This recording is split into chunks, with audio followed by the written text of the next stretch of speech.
السلام عليكم ورحمة الله وبركاته. أهلا بكم في فيديو جديد على قناة يوميات مسلمة. اللهم بك أصبحنا وبك أمسينا وبك نحيا وبك نموت وإليك النشور. اللهم صل وسلم وبارك على سيدنا محمد. صباح الفل وصباح الورد وصباح النشاط. صباح النشاط قوي يعني. صباح النشاط جدا. النهاردة كده كنت صاحية، يعني ناوية أعمل حاجات بسيطة جدا، هكنس بالمكنسة و... واعمل غدا وحاجات يعني ايه على قدنا كده، وكنت هشاركه كام تفصيلة كده. وبعدين لقيت كده يعني تغيير كامل وشامل في اللي انا كنت ناوية اعمله، يعني سبحان الله. دخلت الاول على الاوضه هنا، قلت بس اهويها كده وارش فيها معطر. واللحاف ده من ساعه ما جبته انا متضايقه منه جدا عشان كبير قوي على السرير، مش بعرف اظبطه. المهم طلعت على الريسبشن ورحت شايله الستاير، يعني لقيت الستاير الخفيفه بتبصلي كده وعايزه اقولها في ايه حاجه. في ايه، انا لسه غسلاكي ما كملت الشهر تقريبا. بس لقيت فعلا شكلها مطرب قوي، رحت شميتها. لما شميتها لقيتها فعلا ريحتها تراب، قلت لا بقى يلا تعالي. مش مشكلة، فقلت هاشيل الستاير عادي برضو واغسلها و وباغسلها كده على البرنامج بتاع الصوف، لان مفيش برنامج حراير في الغسالة دي. فبعملها على برنامج الصوف، تبقى حلو برضو على البارد كده. ما بيكرمشهاش يعني وبيبهدلها. وقلت برضو عقبال بس ما اخلص تلميع الريسبشن هتكون هي نشفت وعلقها على طول، لان انا لسه عامله ريسبشن. بس بصراحه لما لقيت الدنيا مطربه كده قلت لا والله، لا امسح ايه مسحه محترمه، ولا اكني عملت حاجه قبل كده نعيد من الاول تاني. انا حرفيا عارفين اللي هو بتاع، وانا كل شويه اعيد، انا فعلا كل شويه عماله اعيد، يعني الحاجه اللي معموله عماله اعيد عليها. التراب فعلا مش مظبوط خالص الفتره دي. وبعدين قلت بقى كان الاكله اللي انا ناويه اعملها النهارده اللي هي البفتيك الكداب. فدي بتتعمل على مرحلتين، يعني مرحله بتعملي فيها الاكله وبتبططي كده البفتيك وبتسيبيه في الفريزر. وتستني ما يجمد تماما وبعدين تبتدي تكملي الوصفه. فعشان كده قلت طب خلاص انا هعمل الجزء الاولاني منه واسيبه في الفريزر عقبال ما انا اخلص الريسبشن واروح اجيب عمر ان شاء الله واجي يكون جمد، ابتدي ان انا ايه يبقى جاهز على ان انا اعمل الغدا على طول. فالبفتيك الكداب على فكرة حلوة قوي قوي قوي، لو انت عايزة تعملي يعني من الحاجات التفريزات السهل عليكي وتطلعيها، هتبقى اكنها بانيه كده على القلية على طول. وبرضه يبقى حلو قوي معانا ان شاء الله، ربنا يا رب يبلغنا رمضان يبقى حلو قوي معانا في تفريزات رمضان. بصوا بقى المكونات اللي معايا: بصلاية متوسطة وملح وفلفل اسمر وبضاية وحوالي 4 معالق بقسماط. كل الكلام ده هنضيف عليه ربع كيلو لحمة مفرومة فقط لا غير. بصراحة من الأكلات اللي طعمها حلو قوي ومختلفة وتجديد وفي نفس الوقت موفرة ما شاء الله، وبترمي معاكي كتير جدا. فهنا ضفت البصلاية المفرومة. أهم حاجة البصلة تفرميها ناعم، يعني بالكب مثلا وتحطي البيض وتحطي عليه طبعا الفلفل الأسمر والملح وكده. وبعدين تحطي عايزة تحطي البقسماط الأول حطيه، عايزة تحطي اللحمة المفرومة والبقسماط زي ما بقولك في حدود كده ايه 4 معالق. وتعجنيهم كويس جدا، تفضلي تعجني، يعني انا وقفت الكاميرا بس عشان اشمر كمي وايه، وقعدت اعجن فيها كتير. وبعدين بتعمليها كور كده، وفي الاثناء دي برضو حطيت بتنجان رومي كده يتشوي. قلت عشان مش بعرف اقشره وهو يعني بيبقى لسه نازل من على النار سخن. فقلت اسيبه يتشوي واسيبه بقى عقبال برضو ايه ما اخلص وارجع هيكون بارد تماما، انا اقشره وابتدي اعمله برضو بطريقه حلوه قوي معاكم. فبس بتكوري بقى الكور اللي هي بتاعه البفتيك الكداب دي، او ايا كان بقى انت عايزه تسمي الوصفه ايه. هي طعمها حلو خالص، طعمها فعلا قريب من البفتيك، يعني هو بتختلف خالص عن الكفته البانيه او الكفته العاديه. لا التكنيك بتاع التسويه بتاعه يعني بيخلي طعمها مختلف خالص. بس فبتحطيها كده بين كيسين بلاستيك وبتبتدي تبططيها بشكل عشوائي، اللي هو ما يبقاش زي راس البرجر مثلا، لا انت بتخليها تحاولي تخليها شكل كده اللي هو اكنه فعلا قطع بانيه او بوفتيك او حاجه زي كده. فببتدي اعمل كده وبعدين بتحطيه بقى في اي طبق فوم عندك وتدخليه على الفريزر لحد ما يجمد تماما وما يطلع. مش هتعملي اي حاجه غير ان انت هتحطيه في البيض والبقسماط وتقليه في الزيت عادي جدا جدا اكنك بتقلي بانيه. فهدخله بقى على الفريزر ونطلع ايه جري بقى نكمل اللي كنا بنعمله في الريسبشن. فهنا بقى لما لقيت الدنيا مطربة قوي، رحت قلت لا هشيل السجادة بقى بصراحة، وانفض كده ايه تنفيضة محترمة، لان فعلا كان الوضع مأساوي بصراحة. الشباك ده طلع كمية تراب مهولة، معرفش ازاي بصراحة، معرفش ازاي في الوقت القصير ده لحق يجمع كمية التراب الرهيبة دي. فبهدلي الانتريه جامد، فالانتريه برضو كان محتاج ان هو يتنفض تنفيضة محترمة كده. فنفضت الشباك الاول بالفرشه. الفرشه دي بصراحه بتساعدني جدا، انا مخليه عندي فرشتين، فرشه للشباك وللبلكونه وللحاجات اللي بيبقى فيها تراب كتير دي، وفرشه تانية للمفروشات اللي هو الكابوتونيه السرير، كابوتونيه الانتريه، الركنه كده. فما شاء الله بتنجز معايا وبتساعدني قوي. فخلصت الشباك ولمعته وكده وظبطته، وبعدين دخلت بقى على الانتريه، رحت منفضه بس الكوشنات كده بالفرشه. وبعدين ابتديت ان انا برضو اخش كده في الاجزاء بتاعه الكابوتونيه دي بالفرشه، بتنضفها بقى كويس قوي قوي، وبتشيل لي اكبر كميه من التراب. وفي الاخر بديله تنفيضه كده بسيطه باي يعني فوطه قديمه عندي او حاجه، وساعات بغسله على الجاف. بس المره دي بصراحه ما حسيت ان ما فيش وقت قوي ان انا اغسله على الجاف. وكمان بعد ما نفضته كويس بالفرشه وبالقماشه يعني، حسيت ان هو شكله كده مرضي بالنسبه لي قوي، وما شاء الله بقى زي الفل. لان فعلا كان شكله كده، حتى لونه كان متغير، يعني سبحان الله التراب كان مخلي شكله اصلا مش الطف حاجه. فقلت يلا بقى ايه، اظبطه كده عشان ابقى مرتاحه من ناحيته، ولما امسح الصاله واعلق الستاير كده على نظافه احس كده براحه نفسيه. فقلت امسك كده جزء جزء الكنبه اللي خلصها اركنها على جنب، واحط عليها بقيه الكوشنات بتاعه الريسبشن وايه، واخش على الكرسي اللي بعدها وهكذا. وبصراحه لما بشيل الشله كده واعمل من تحتها بحس كده بالنظافه. عارفين التنظيف لما يبقى عميق شويه بتحسي يعني بتحسي، لا بتحسي انت نضفتي، غير برضو التلميع اللي على الوش. اه بيبقى سهل وسريع والحاجه بتبقى زي الفل، بس في اوقات معينه ما بينفعش بقى، بتحسي انت لا لازم تشيلي وتظبطي. وبعدين بقى جبت جردل المية. بصراحة لما الشرشوبة دي اكتر حاجة بحبها في التنظيف، لما اجي اعمل تنظيف عميق يعني بحط كده في المية اي منظف كده ريحته حلوة. وبعدين بتسهل عليا اوي، بحيث ان هي بتلم كمية كبيرة من التراب، وكمان بيبقى سهل ان انا اعمل بيها الوزرة بتاعة السيراميك دي والحاجات دي. فعلى قد ما هو المسحة الكبيرة دي بتبقى نوعا ما ممكن تكون مرهقة شوية ومتعبة شوية، وتحسي بعدها كده ان انتي دراعاتك وجعاكي وجسمك وجعك، بس الاحساس الحلو اللي بتحسيه بعدها بصراحة يستاهل. يعني بتحسي بطاقة ايجابية كده وسعادة مش مبررة، وتحسي انت يعني بتبقيش فاهمة هو ايه اللي حصل عشان كمية السعادة اللي انا حاساها دي، لمجرد ان الارض كده اتمسحت والسجادة اتفرش على نظافة، والمفارش نظيفة وفرشتيها كده بعد ما غسلتيها، وريحتها حلوة والستاير ريحتها حلوة. فسبحان الله بتحسي كده بطاقة ايجابية كده، حتى لو كان مودك وحش او اي حاجة بتحسي بعدها لا ان انت مبسوطة. وحتى وانت بتشتغلي لو كان في اي حاجه مضايقاكي انت بتنسي الحاجه اللي مضايقاكي دي من كتر ما انت مركزه ان انت نفسك تخلصي وتفرشي كده وتستمتعي بشكل الشقه وهي نظيفه. بعد ما ترشي لها معطر كده وشويه بخور بيبقى احساس ايه بيعلي الادرينالين كده على الاخر، وبتحسي بصراحه بانبساط جامد قوي. ربنا يا رب يعيننا ويدينا الصحه والعافيه كده ويقدرنا كده. وطبعا يعني جددي النيه وانت بتعملي كده، لان فعلا المكان النظيف ده بيعمل كده طاقه ايجابيه، وتحس ان الملايكه كده تبقى في البيت وانت مشغله قران كده وريحه حلوه، فبيعمل اجواء حلوه قوي في البيت وراحه وسكينه كده. ربنا يا رب يملى بيوتكم كده بالراحه والسكينه يا رب، اللهم امين. وطبعا انا كنت بمسح يعني معايا الجردل والشرشوبة، امسح جزء ومثلا اعلق الستارة بتاعت المكان ده، وبعدها اشيل الجردل ابعده واروح ملمعة مكان رجليا ومكان السلم، عشان طبعا بيبقى مبصم كده على السيراميك مبقاش حلو. وبعدين علقت الستاير، وكنت ملمعة اصلا الترابيزات والبتاع اللي هي الكريستالات اللي بيتعلق فيها الستارة دي، اللي هي الشماعة اللي بيتعلق عليها الستارة دي، كنت ملمعاهم. بس بعد المسح والبهدلة عدت عليهم برضو بالفوطة بتاعة الازاز عشان تديها ايه شكل كده، تحس ان هي بتلمع كده وشكل الكريستالة يبقى زاهي يعني.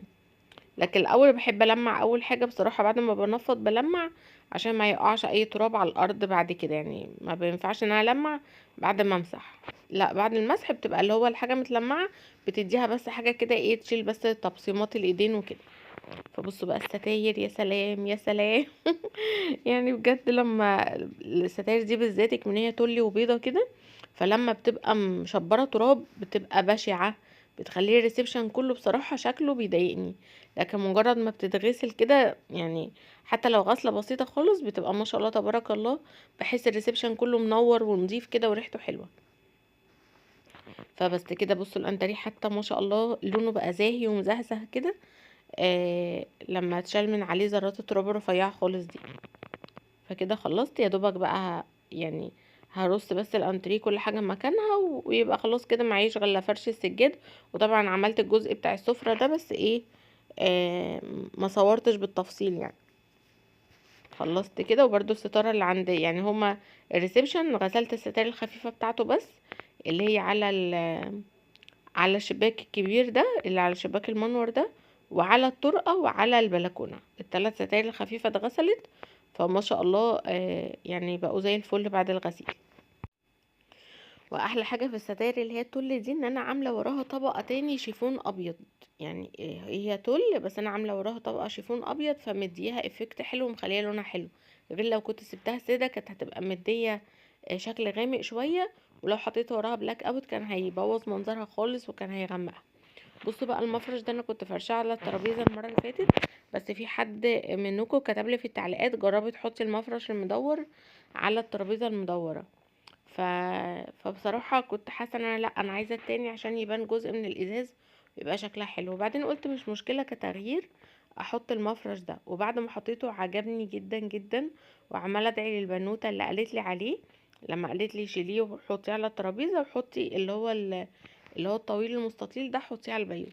فعلا ما شاء الله بقى شكلهم اولا حلو جدا، ثانيا بقوا يعني يحموا الحاجه من التراب. غير الاول كانت الترابيزه كل شويه احس ان هي بتتراب بسرعه قوي. لكن كده بصوا بصراحه شكله عجبني جدا. حتى كل اللي يدخل الريسبشن قالوا لي المفرش منه كمان مطرز كده وبشكل كويس. قالوا لي ظبط شكل الترابيزه وخلاها يعني خلاها شكلها فخم شويه. يعني هي شكلها جميل اصلا، بس زي ما تقولوا اكنه عمل لها تجديد كده. بصوا بقى ما شاء الله الحمد لله كده خلصنا على خير. بصوا انا لسه راجعه وكنت محتاجه ان انا اعمل مكرونه جنب البفتيك، بس لقيت ان ما عنديش مكرونه. محتاجه بقى ان شاء الله انزل السوبر ماركت اجيب شويه حاجات، فجبت بس كده كيس مكرونه الملكه مؤقتا. وعندي اغلب الخضار موجود الحمد لله، بس برضو البصل لقيته قليل والخيار يعتبر برضو قرب يخلص. فجبت بس نص خيار ونص فلفل بصل كده اللي هو ده للسلطه يعني.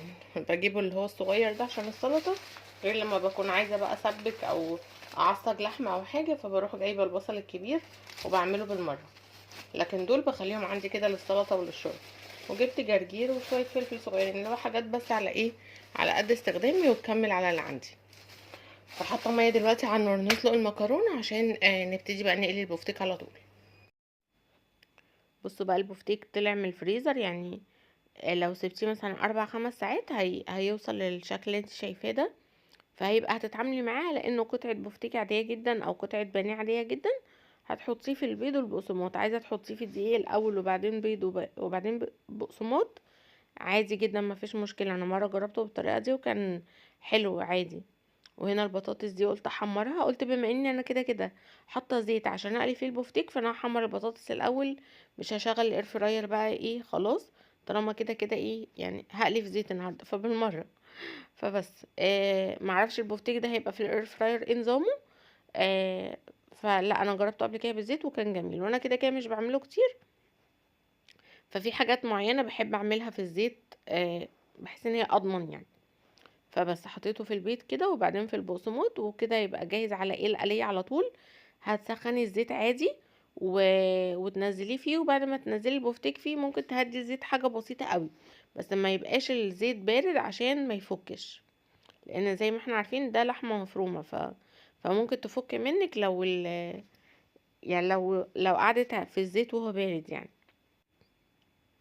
وده اول فيديو على فكرة اسجله معاكم بعد احداث سوريا، يعني كان الفيديو اللي نزلته اخر مرة كان في نفس اليوم بتاع الاحداث.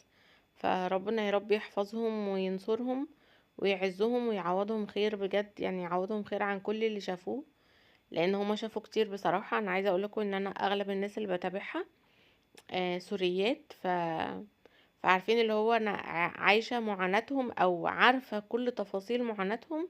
يعني بجد حاجات ممكن ما تخطرش. سيبكوا بقى من غربة وبهدلة وشحططة، بس حاجات تخيلوا ان اطفال صغيرة تبقى محرومة مثلا من التعليم، او عمالة تنقل من بلد لبلد، وكل بلد تحط قيود بتاعتها وتحط، يعني لا، احاسيس صعبة، غير طبعا اللي شفناه في السجن واللي كان حصلان فيه. فطبعا الواحد خد له كام يوم كده طبعا. انتوا عارفين بقى لما بنتابع الحاجات دي ايه اللي بيحصل لنا. فالواحد بس ما بيستغرقش، بيحاول بقى يعني.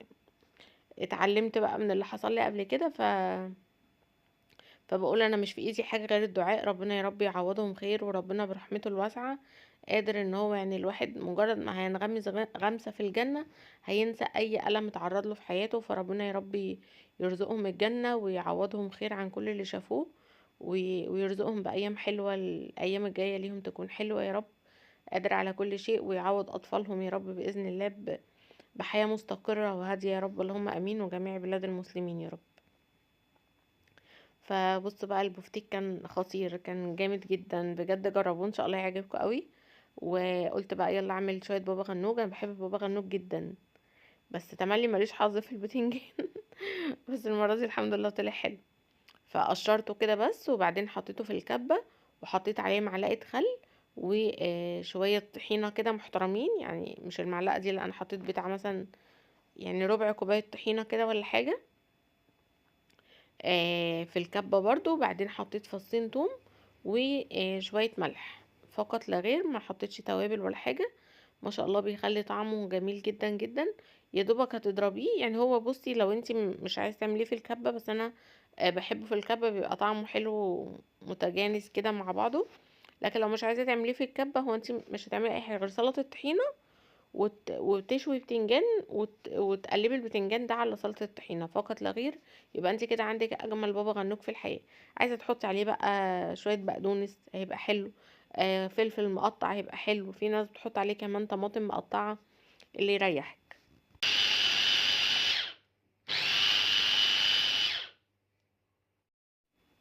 هنا كده قطعت شوية بقدونس، ما حطيتش فلفل بصراحة عشان عمر، فقطعت شوية بقدونس وعصرت عليه عصرة ليمون. هو عليه خل بس انا بحب الليمون عليه جدا بصراحة، بيديله طعم حلو قوي. وانا بحب اي حاجه فيها حديد كتير زي البتنجان، احب احط عليها قوي ليمون عشان يبقى فيتامين سي وحديد وايه، والحديد يعني جسمي يمتصه بسهوله. وفعلا بلاحظ بعدها سبحان الله بيبقى باين على البشره وباين على الصحه يعني الاحساس بصحتك في العموم. بتحسي ان فعلا خصوصا الناس اللي عندها انيميا وكده، فهتفرق معاها الحاجات اللي زي كده، البنجر وعليه عصرة ليمونة او البتنجان، فهيبقى جميل زي انتوا كده بشرايح فلفل وسلايز ليمون كده، كان شكلها حلو قوي في التقديم.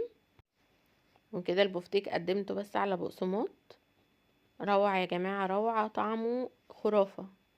انا عن نفسي حبيته قوي، ويبقى حلو لو هتعمليه سندوتشات او حاجة، هيبقى جميل جدا. وبرده حمرت الطماطم وكان عندي كده طبق فيه صلصة مكرونة كنت عاملاها من كام يوم. فلقيتها كويسة بصراحة، سخنتها في الميكرويف لقيتها ان هي لسه حلوة، فقلت خلاص بقى مش هعمل عشان حرام دي ما تترميش. فسلقت بس المكرونة وحطيت عليها الصلصة على طول. كانت ما شاء الله أكلة جميلة وشوية سلطة بابا غنوج دول عملوا شغل جنب الأكل يعني.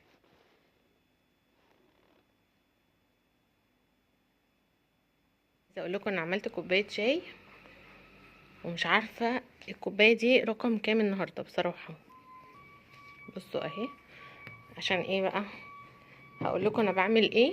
يعني دلوقتي عمر اسم الله نايم، يعني دلوقتي في التوقيت ده عمر نايم، والمفروض ان انا عايزه اصحيه نكتب الهوم ورك. فعشان ما صحيهوش وهو طبعا بيبقى طبعا بيزن ومش عايز، ولا انا مش عايزه اكتب دلوقتي، طب شويه كده، والحاجات اللي انتوا عارفينها دي.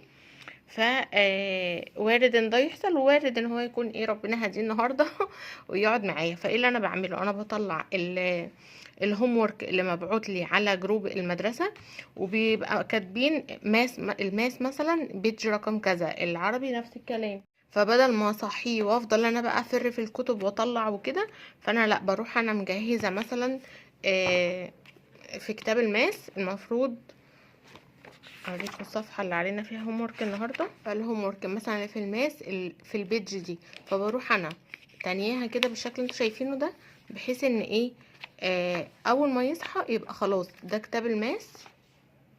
هو صحي اصلا بكلمكم دلوقتي، بحيث ان هو ده يبقى كتاب الماس، يبقى خلاص متعلم عليه. اعرف برضو الانجليش علينا في بيج رقم كام، وهكذا اكن مثلا علينا في البيج دي، فبروح تانياها كده، بحيث ان انا نخلص ماده نخش في الماده اللي وراها على طول. لو في حاجه انا محتاج يعني حاسه ان هو مش متظبط فيها قوي، ومحتاجه ان احنا نقعد نكتبها كتير، بخلي جنبي اي كوبي بوك وبنقعد نكتب فيه شويه على قدر طاقته طبعا، لان الولاد بيزهقوا جدا، وخصوصا اليوم اللي بيبقى باعتين لي فيه يعني اغلب الحاجات. يعني في ايام مش بيبعتوا معايا مثلا غير الانجليش والعربي، فبيبقى الدنيا ملمومه، وفي ايام زي ما انتم شايفين كده بيبقوا باعتين اغلب الحاجات. فموضوع الهوم ورك نفسه ان احنا نقعد عليه من اكتر الحاجات اللي ساعدتني فيه، وفي حاجات كتيره قوي، موضوع المكافأة. كلمتكم في الموضوع ده قبل كده، مش فاكره كان على ايه بالظبط، وناس اعترضت وقالوا لي لا، ما تربطيش ان هو يعمل لك حاجه بان انت يساومك، يعني اللي هو لو عملتي لي كذا هديكي كذا. لا، انا اللي بقول له، مش هو اللي بيساومني. انا بقول له لو قعدنا وخلصنا الهوم ورك، او عملنا مثلا حفظنا كويس حاجه زي كده، فلو عملت لك عليها ديكتيشن وكنت شاطر، ساعتها هديك هديه. فدي من الحاجات المحفزه جدا. طبعا كلام الناس بتوع التربيه الحديثه والكلام ده ما تاخدوش، يعني خدوا اللي يناسبكم يا جماعه. يعني مش اي حد يقولك الطفل اللي انت بتديله هديه بعد ما بيخلص انت كده بتعلميه معرفش ايه ده. ايه ده بجد؟ ما بحبش الحاجات اللي بتتحط في قوالب وقواعد اللي يكون ليها علاقه بالتربيه وبالتعاملات بشكل عام، لان الظروف مختلفه والاطفال مختلفه عن بعضها. فدي حاجه انت بس كل الموضوع اللي هو انت يعني بتعوديه على حاجه معينه. هو طفل مثلا كان في الاجازه وكان قاعد ما وراهوش اي التزامات، وصعب بالنسبه له انه يفضل قاعد كده في مكانه على كرسي في وضع ممل فتره طويله. فان هو ان انا ايه اللي يصبره على القعده دي، وايه اللي يعوده اصلا، ايه اللي يخليني ده يتقلب يبقى روتين ليه. في الاول بحفزه، فبقول له انا جايبه لك لعبه، وفي لعبه هتجيلك وهيجيلك هديه حلوه ان شاء الله، حتى لو ظرف كده تنيتيه وحطيتي فيه مثلا بونبونيه و5 جنيه، واللي هو ده اديتهوله بعد ما يخلص هتقولي له هتخش في الحته الفلانيه، افتح الدرج الفلاني هتلاقي فيه هديتك. فهيتحمس كل يوم لحد ما يبقى ده الاتيتيود بتاعه. يعني احنا دلوقتي الحاجات دي كانت معانا اول السنه اساسيه، دلوقتي خلاص بعد فتره معينه خلاص هو بقى ورانا هوم ورك، فبقى ورانا هوم ورك، ما بقاش اللي هو خلاص بقى عارف ايه اللي بيحصل وحابه ان هو. لكن الاول كان بالنسبه له الموضوع مجهول جدا، فعشان كده اللي هو هتفضل مقعداني قد ايه دي على الكرسي يعني. يعني فاهمه، بيبقى خايف، بيبقى مش عارف ايه هو ده، حاجه سخيفه وحاجه ممله. لكن بعدين هتلاقيه حب الموضوع جدا، او حتى لو ما حبوش اتعود عليه بقى. زي ان هو انت هتقعد تاكل دلوقتي، هتقعد تكتب الهوم ورك، هنخش ناخد شاور. فكل الحاجات اللي هي بتبقى بس جديده في الاول. يعني عايزه اقول لكم حاجه سوري يعني مقرفه شويه، بس في البوتي كان لما ما كانش بيرضى يعمل تويلت في البوتي، وكان مش راضي ابدا يقعد عليها وكده. فجارتي قالت لي فكره فظيعه جدا، قالت لي قولي له انت لو اديت سوري يعني سوري بجد، بس قالت لي لو انت اديت البوتي تويلت او عملت فيها تويلت يعني البوتي هتديك هديه. وقالت لي بصي امسكي له اي حاجه بقى بره الحمام وقولي له دي التويلت دي عشان انت اديت التويلت حاجه، فانا هديك الحاجه دي. المهم كان الاول كنت بطلع له كده لو ماسكاها في ايدي، واول ما يعمل حمام اروح مديها له. والله فعلا ما تتخيلوش الموضوع كان زي السحر بالظبط، وفعلا فرق معاه جدا جدا، وبقى يحب يخش يعمل تويلت في البوتي عشان على اعتقاد ان البوتي هتدي له هديه. كان ساعتها لسه صغير خالص، يعني كان 2.5 سنين حاجه زي كده.